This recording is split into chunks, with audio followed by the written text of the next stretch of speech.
जय हिंद प्यारे विद्यार्थियों। आज के इस वीडियो में देखेंगे मॉडल सेट 5 चल रहा है, जो कि अंतिम सेट आपको बताए थे। अंतिम सेट चल रहा है, जो कि अंतिम सेट का 25 नंबर सवाल लेकर आए हैं, जो कि ये लॉलीपॉप क्वेश्चन है। ये एग्जाम में पूछता है हर साल की भांति। के कॉमन इस साल भी पूछेंगे, इस साल भी छोड़ के नहीं आना आप लोगों को। चलिए देखेंगे कारक क्वेश्चन। यदि समीकरण x² + 2kx + 4 बराबर 0 तो का एक मूल 2 है, तो के का मान है। कारक के का मान पूछ रहा है, तो के का मान क्या होगा। तो हम लोग पहले क्या करेंगे, क्वेश्चन को देखेंगे। x² + 2kx + 4 बराबर क्या है 0। इस तरह से हमारा दिया गया है और कहता है इसमें एक मूल 2 है, तो दूसरा मूल क्या निकलेगा। दूसरा मूल कह रहा है निकालने के लिए। दूसरा मूल निकालने के लिए हम लोग क्या करेंगे, सबसे पहले मूल निकालने के लिए हम लोग क्या करते हैं, कई विधियां हैं मूल निकालने का, लेकिन हम इसको हम पहले क्या करेंगे, मूल निकालने के लिए b बराबर फॉर्मूला हम बैठाते हैं। b बराबर फॉर्मूला b² - 4ac। b बराबर क्या था फॉर्मूला, b² - 4ac। देखिए b² का कम कौन कर रहा है, b का कम हम लोग देख रहे हैं। सबसे पहले जानेंगे द्विघात बहुपद का व्यापक रूप क्या होता है। ax² + bx + c बराबर 0। हम लोग देख रहे हैं कि a मतलब x² का गुणन को a कहते हैं। x² गुणन कुछ नहीं क्या है, a बराबर क्या हो गया 1 हो गया। b का कम कौन कर रहा है, 2k कर रहा है। कौन कर रहा है 2k। c बराबर कौन कम कर रहा है 4 कर रहा है। जो अचर पद है सिंगल है उसको अचर पद c को c कहते हैं। तो b² b का कम कौन कर रहा है, b का कम हम लोग देख रहे हैं 2k कर रहा है। कौन कर रहा है 2k। 2k का हो गया स्क्वायर - 4a। a का कम 1, c का कम 4। तो क्या हो जाएगा 2k का स्क्वायर क्या हो जाएगा 2 दूना 4k² माइनस 4 गुना 4 4 चौके 16 बराबर क्या हो जाएगा 0। अब इसको क्या करेंगे हम निकालेंगे। 4k² बराबर प्लस माइनस उस साइड जगह पे क्या आ जाएगा प्लस हो जाएगा। क्या हो जाएगा प्लस हो जाएगा 16। तो 4k² बराबर क्या हो जाएगा 16। इसको कटा देंगे 4 चौके 16 4 बार में। तो k² बराबर क्या आ गया 4। k² बराबर क्या आ गया 4। तो स्क्वायर पटाएंगे तो क्या आएगा, स्क्वायर पटाते तो रूट चढ़ता है, तो 4 आ गया। क्या आ गया 4। 4 का वर्गमूल हम लोग करेंगे क्या आएगा, k बराबर आ गया 2। तो हम लोग देखेंगे ऑप्शन में 2 है, ऑप्शन के अनुसार मानेंगे 2। मतलब एगो मूल पहले से 2 दिया है और करा दूसरा मतलब के का मान करा निकालने, के का मान क्या होगा। तो हम लोग देख रहे हैं 2 निकला। ऑप्शन के अनुसार देखेंगे 2 कहाँ है, सी नंबर ऑप्शन मार के निकल जाएंगे। चलिए देखेंगे, चलिए नेक्स्ट सवाल देखेंगे 27 नंबर सवाल। ये भी वीवीआई क्वेश्चन है, ध्यान से देखेंगे क्या कह रहा है। 2x², सोल्यूशन देखेंगे इसका। 2x² + 5x - 12 बराबर क्या 0। करा मूल निकालने के लिए क्या करेंगे, फर्स्ट लास्ट को क्या करते हैं, फर्स्ट लास्ट को गुना करते हैं। तो 12 पंचे क्या 12 दूना क्या हो गया 12 दूना 24 हो गया, माइनस 24x² होना चाहिए। ऐसे भागों में काटेंगे 24 को, जो कि 24x² पूर्णा चाहिए गुना करके, और उसी अंक से आपका क्या पूर्णा चाहिए 5x पूर्णा चाहिए। मतलब जोड़ के या घटा के आपको 5x यहाँ पर होना चाहिए। तो यहाँ पर हम क्या ऐसा अंक डालेंगे जो कि हमारा निकल जाएगा। तो हम लोग क्या करेंगे, आपको बताए थे मूल निकालने के लिए शॉर्ट वीडियो हम बताएं। जो मेरा शॉर्ट वीडियो नहीं देखे हैं मूल निकालने का तरीका को, आप गुणनखंड विधि से कैसे निकालते हैं मूल निकालने, हम फर्स्ट वीडियो में बताए थे द्विघात समीकरण में। तो उस टाइप से भी आप क्वेश्चन को सॉल्व कर सकते हो। उस टाइप से भी शॉर्ट वीडियो हम बताएं, हॉट ट्रिक बताए हैं। दृष्टि ऑनलाइन क्लासेस पर जाके विजिट कीजिए, आपको मिल जाएगा शॉर्ट वीडियो। तो लेकिन फिर भी एक बार हम बता देते हैं। यहाँ देखिए 24 को ऐसे भागों में काटना है, 24 को ऐसे भागों में काटना है जो कि आपका क्या पुर जाना चाहिए, गुना करके 24 भी पुरना चाहिए, आप जोड़ घटा के 5x भी पुरना। देखिए 8 में अगर हम 3 को घटाते हैं, 8 में अगर 3 को घटाते हैं तो 8 में 3 घटाते कितना हो गया 5, प्लस में आएगा क्या कि बरकम माइनस नहीं है। तो 8 दिया क्या हो गया गुना करेंगे तो माइनस 24 भी पुर गया। तो हम लोग आपको एक चीज़ और बताए हैं कि मूल निकालने के लिए क्या करते हैं, इसके बाद x² के गुणन से दोनों से भाग देते हैं। दोनों से क्या देते हैं भाग देते हैं, दोनों से भाग दे दिए, कटेगा तो कटा देंगे। 2 चौक 8, 4 कट गया। देखिए प्लस में रहेगा तो माइनस में करेंगे, ये प्लस में है तो माइनस में कर देंगे, ये माइनस में है तो प्लस में कर देंगे। 3/2, तो हमारा यही मूल निकल गया। एक -4 निकला, एक 3/2 निकला। तो हम ऑप्शन में देखेंगे कहाँ है। अगर 3/2 यहाँ पर ऑप्शन में अगर नहीं है तो कोई दिक्कत नहीं, कोई एगो मूल का रहा है, एगो मूल पूछ रहा है, एक मूल निकालिए, एक के मूल पूछ रहा है, दोनों मूल नहीं पूछ रहा, तो एक मूल। इसको ध्यान से देखेंगे, एग्जाम में अगर आता है क्वेश्चन इस टाइप का, तो एक मूल कहेगा, तो एक मूल कहेगा तो एक को ऑप्शन को देखना, तो एक मूल कहाँ है, एगो मूल तो हमारा -4 मिल रहा है, तो ऑप्शन में देखेंगे -4 है, तो सी नंबर ऑप्शन मार के निकल जाएंगे। चलिए आप लोग उतारिए। चलिए नेक्स्ट सवाल देखेंगे।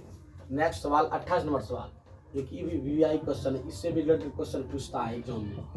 कह रहा है x² - 2x + 5 के शून्य अल्फा इंटू बीटा हो तो अल्फा प्लस बीटा का मान क्या होगा। तो आपको बताए थे सेट 4 में, सेट 3 में और सेट 2 और सेट 1 में, चारों सेटों में हम बताए हैं अल्फा बीटा पर रिलेटेड सवाल, कई सवाल हम बताएं अल्फा रिलेटेड बीटा रिलेटेड पर सवाल। तो अल्फा प्लस यहाँ बीटा दोनों का करा वैल्यू निकालने के लिए, तो अल्फा प्लस बीटा ये नहीं करा, अल्फा प्लस बीटा का मान निकालेंगे, तो यानी शून्यकों का योगफल करा। तो हम लोग जानते हैं कि यहाँ पर हिसाब दिया गया, पी एक्स यानी बहुपद दिया गया है, कहते हैं x² - 2x + 5, ये ना दिया है जी। तो ए बराबर क्या हो गया, x, हम लोग जानते हैं द्विघात बहुपद का व्यापक रूप क्या होता है, द्विघात बहुपद का व्यापक रूप x² - x² + bx, x² + bx + c बराबर क्या होता है 0, ये होता है ax² + bx + c, ये हो गया द्विघात बहुपद का व्यापक रूप, आपको बताए थे। तो ए बराबर क्या हो गया, ए बराबर हम लोग जानते कुछ ना 1, बी बराबर क्या हो गया -2, सी बराबर क्या हो गया 5, ये ना हुआ। तो हम लोग यहाँ पर कह रहा है कि अल्फा प्लस बीटा का मान क्या होगा, हम लोग जानते हैं अल्फा प्लस बीटा बराबर सूत्र होता है -b/a, तो -b/, बी का काम कौन कर रहा है, बी का काम कर रहा है x के गुणांक यानी -2 कर रहा है, पहले से को माइनस दिया है, इस सूत्र में वो माइनस है, तो इसको ब्रैकेट में कर देंगे। ए का काम कौन कर रहा है 1, तो माइनस गुना माइनस प्लस 2/1, इसको 2 से भाग देंगे 2, तो ऑप्शन अनुसार देखेंगे 2 कहाँ है, तो ऑप्शन अनुसार मार देंगे बी मार के निकल जाएंगे। चलिए आप लोग उतारेंगे। चलिए नेक्स्ट सवाल देखेंगे 32 नंबर सवाल, ये भी वीआई क्वेश्चन है जी, ऑब्जेक्टिव में पूछता है, बहुत लॉलीपॉप क्वेश्चन है, ध्यान से इसको देखेंगे। देखिए सबसे पहले क्या करेंगे हम लोग, क्वेश्चन को उतारेंगे। 2 cos² 60 डिग्री दिया गया और कहते हैं निम्न में कौन मतलब है मान पूछ रहा है, इसका वैल्यू क्रिएट कौन होगा, कौन वैल्यू सही है। तो क्या करेंगे, 2 cos 60 डिग्री हम लोग जानते हैं, cos 60 डिग्री मान कितना होता है, cos 60 डिग्री मान होता है 1/2, हम लोग जानते हैं क्या होता है 1/2 होता है, इस पर स्क्वायर दे देंगे। और फिर देखिए क्या करेंगे आगे, 2 गुना 1 का स्क्वायर क्या होता है 1, 2 का स्क्वायर क्या होता है 2 दूना 4, कटेगा काट देंगे, 2 का 2 दूना 4, क्या आ गया 1/2। ऑप्शन में देखेंगे 1/2 है, तो ऑप्शन में 1/2 डी नंबर ऑप्शन में है, मार के ऑप्शन डी नंबर मार के निकल जाएंगे। चलिए उतारेंगे आप लोग। चलिए नेक्स्ट सवाल देखेंगे जो कि 36 नंबर सवाल है, ईवीआई क्वेश्चन और साथ साथ में लॉलीपॉप क्वेश्चन भी है, ध्यान से इसको देखेंगे। करा 5 सोल्यूशन देखेंगे, 5 sin a बराबर दिया गया है कितना 8 cos a, इस तरह से दिया गया। पहले इसको हम उल्टा, पहले इसको सीधा हम लोग कर लेते हैं। 5 ये गुणों ग्रुप में इधर आएगा तो भाग के रूप में, इधर कोस है cos a बटा, यहाँ गुणों ग्रुप में इधर आएगा तो भाग के रूप में sin a। हम लोग देख रहे हैं 5/8 किसका निकला, cos a बटा sin a का वैल्यू क्या होता है, cos a बटा sin a बराबर फॉर्मूला होता है कोट थीटा, क्या होता है कोट थीटा। पूछ क्या रहा है, पूछ रहा है कोट a का मान क्या होगा, हम लोग जानते हैं कोट a बराबर कितना निकला 5/8 निकला, 5 क्या निकला 8 निकला। तो ऑप्शन अनुसार देखेंगे 5/8 कहाँ है, तो ऑप्शन अनुसार डी नंबर मार के निकल जाएंगे। आपको 8/5 भी दिया है, लेकिन आपका क्या होगा 5/8 होगा, चूंकि हम लोग जानते हैं cos थीटा बटा sin थीटा वाला फॉर्मूला क्या था कोट थीटा। चलिए आप लोग उतारिए। चलिए नेक्स्ट सवाल देखेंगे जो कि व्यास और क्षेत्रफल से रिलेटेड क्वेश्चन लेके आए हैं, दोनों रिलेटेड है क्वेश्चन। तो इस ढंग का क्वेश्चन आएगा तो एग्जाम में कैसे सोल्यूशन कर सकते हैं। तो सबसे पहले क्या करेंगे, एक वृत्ताकार आकार बनाएंगे, एक वृत्त बनाएंगे, क्या बनाएंगे एक वृत्त बनाते हैं। इस तरह से एक वृत्त है, जिस तरह एक साइकिल का पहिया उसी तरह वृत्ताकार है, इसको हम केंद्र मान लेते हैं, इस केंद्र को हम मान लेते हैं ए पॉइंट हम मान लेते हैं, ठीक है। करा वृत्त का क्षेत्रफल जो है पहले से दिया गया, यानी क्षेत्रफल जो है, ठीक है, इसको हम बिंदु को P मान लेते हैं, ठीक है, नहीं मिल जाएगा दोनों। एरिया को हम किससे सूचित करते हैं, ए से, क्षेत्रफल को ए सूचित करते हैं। ए बराबर पहले से दिया गया, मतलब कुल क्षेत्रफल दिया है 154 सेंटीमीटर स्क्वायर, क्योंकि हम लोग जानते हैं सेंटीमीटर क्षेत्रफल किस में जाता है, स्क्वायर में जाता है। 154 सेंटीमीटर स्क्वायर दिया गया क्षेत्रफल, ठीक है। तो कह रहा है इसका व्यास क्या होगा, मतलब इसका व्यास पूछ रहा है। यहाँ से लेके यहाँ तक काटने वाली भुजाएं जो हैं ये व्यास कहलाती है। इसको ए मान लिए, इसको बी मान लिए, यही व्यास पूछ रहा है कि व्यास क्या होगा इसका। तो सबसे पहले हम लोग देखेंगे वृत्त का क्षेत्रफल। क्षेत्रफल से हम पहले आर निकाल लेते हैं, ठीक है। हम लोग आर निकाल लेंगे, इसके बाद हम लोग क्षेत्रफल, इसके बाद हम बात करेंगे व्यास पर। तो सबसे पहले हम लोग जानते हैं क्षेत्रफल को किससे सूचित करते हैं, ए से। तो वृत्त का क्षेत्रफल बराबर सूत्र होता है, ए दिया है कितना दिया, 154 दिया। अब वृत्त का क्षेत्रफल क्या होता है, पाई आर स्क्वायर होता है, पाई आर स्क्वायर होता है। तो पाई का मान क्या होता है, 22/7, 22/7। और देखिए आर स्क्वायर, यहाँ आर का वैल्यू दिया नहीं दिया, 154। अब क्या करेंगे हम लोग, ऊपर ऊपर करता है काट सकते हैं, 22 154। तो क्या हो जाएगा, आर स्क्वायर बटे 7 बराबर करते हैं 7, ये हो गया। अब देखिए क्रॉस मल्टी गुना भी कर सकते हैं। ऊपर देखेंगे आर स्क्वायर बराबर करता हो गया 7 स्क्वायर कटाएंगे क्या चलेगा, तो रूट चढ़ जाएगा 49। तो आर बराबर करता हो गया 7 से हम क्या निकला हमारा, 7 से हम हमारा निकल गया क्या, त्रिज्या। 7 से हम क्या निकल गया हमारा, त्रिज्या। 7 से हम क्या निकल गया हमारा, त्रिज्या। लेकिन कुछ क्या रहा कि व्यास क्या होगा, तो हम लोग जानते हैं, यहाँ ध्यान देंगे ऊपर। तो व्यास बराबर हम लोग जानते हैं, व्यास जो होता है त्रिज्या का दुगुना होता है। व्यास क्या होता है, त्रिज्या का दुगुना होता है।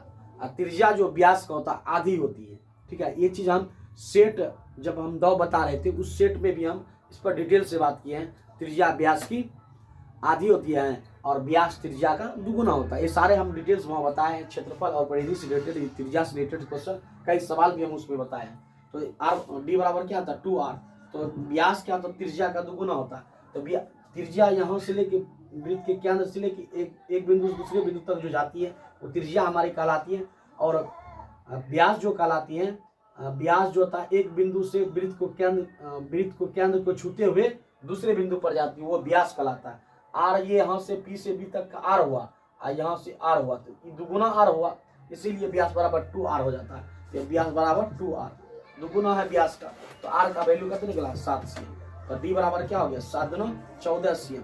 14 सेंटीमीटर हमारा क्या निकल गया, व्यास निकल गया। क्या निकल गया, व्यास निकल। जो देखेंगे 14 cm कहाँ, ऑप्शन नंबर ए में है 14 cm, ऑप्शन ए मार के निकल जाएंगे। चलिए आगे देखेंगे, चलिए आप लोग उतारिए।